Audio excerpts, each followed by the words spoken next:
Hello everyone, Marine here for lawnfawn. Thank you so much for stopping by. I recently made those two cards. It was for the July Inspiration Week. I made each card without thinking of the other, but when I saw them next to each other on my desk, I realized that they both shared the same design. They both have three large images at the top and cute scenes at the bottom, and they also have a cloudy sky. So I thought of adding a third card to this duo. I went to my stash and came across the Be Happy stem set. This set includes those large pea pods that I can hang on branches, and I can create a little scene at the bottom with all the cute peas. Here you can see that I have already stamped and die cut all my images. I placed everything on a 5.5 by 4.25 inches Bristol panel, and before moving on to the coloring, let's check out the stem sets I used. So we have Be Happy for the peas, pea pods, greeting and happy faces, more happy faces from Sweet Smiles. The leaves and branches are from A Bug Deal. The grass from the kanga-rrific add-on. The tiny heart is from the treat card add-on. The worms from Veggie Happy and the add-on. We have Pick Up the Patch for the swirling things. Critters in the Jungle for the flowers. Extra Amazing Easter for the bow. And finally, all the speech bubbles for some bubbles and sentiments. So I am going to start with the coloring. I am using my Ohuhu markers, my graphite brush markers and my Spectrum Noir Illustrator markers. And obviously I am going to use different shades of green to color the peas, the pods and the leaves. I am going for a light green for the peas, a medium green for the pods and a dark green for the leaves. I am going to add yellow accents with the bows and aqua with the speech bubbles. And the idea with this video is to encourage you to look back at the cards you've made in the past, whether it be a recent past or an older past. Look back at those cards to find inspiration for new projects. It can be a color palette you like, or a stem set you haven't used in a while, or a design you'd like to recreate. When inspiration doesn't come straight away, that is something I like to do, and hopefully it will inspire you as well.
So now, to match with the two other cards I showed at the beginning, I am going to color my Bristol panel with stencils and oxidings. This clouds at the top and grass at the bottom duo is definitely my go-to combination. It's quick and simple, and because it's not a very bold background, it gives the images the opportunity to really pop on the card. So I placed the panel on my sticky mat, and I am starting at the bottom with a grass border using a hillside stencil along with shabby shutters and Modlon oxidings. I applied shabby shutters first, and I am going to blend some Modlon until I am happy with the result.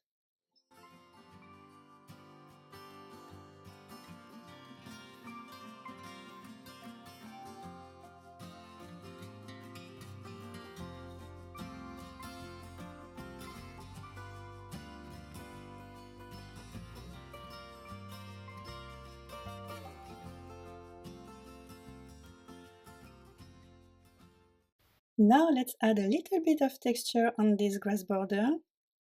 I am mixing some rustic wilderness oxiding with water, and I am using a small brush to add splatters on the paper.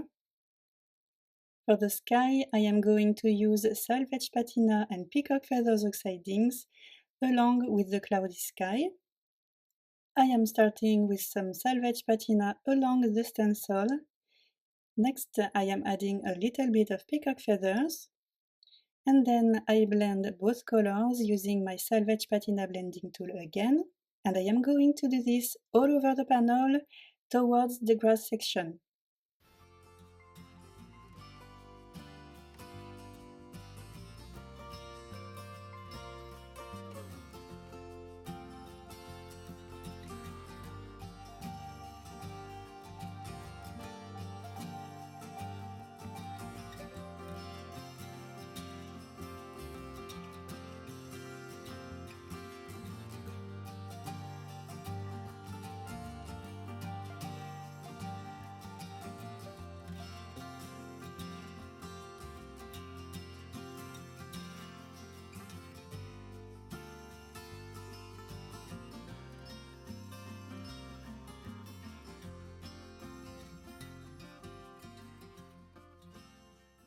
So we are done with the clouds.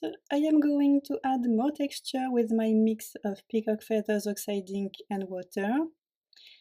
And finally, I am going to add white ink splatters all over the panel to add a touch of brightness. While my piece of paper was drying, I stamped sentiments and hearts inside the speech bubbles, and I added happy faces to the peas. And now I am going to emboss my greeting at the bottom of my panel. First, I am treating the paper with powder. This way, the embossing powder will stick to the ink only. I am using clear embossing ink to stamp the words. Next, I am sprinkling white embossing powder on the ink. And I am using my heat gun to melt and set the powder. And we can finally read Happy Birthday from all of us. Before we start assembling and attaching everything, I need to cut an opening in the pods to be able to tuck some peas inside. So I am using this die from the Be Happy stem set to do that. I am just sticking the die right on the middle line.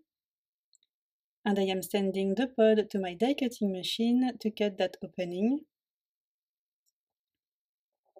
And now it's time to create our cute little scene, my favorite part of the process. Time to attach all the images on the panel. As always, I am using 1mm and 2mm foam squares to stick most of them. And I am also using my tweezers a lot to stick everything. It gets my hands out of the way and helps seeing the whole panel and whole scene way much better.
And now we are done, the card is finished, and I am so happy of how cute it turned out. It was super fun to use all those green shades to color everything, and now my trio is complete. I am sure that there are many more possibilities, with lemons or apples for example, but I leave them to you guys. Now you tell me which of those three cards is your favorite. Once again, thank you so much for stopping by and for watching this video. Have an amazing day and see you in the next one. Bye!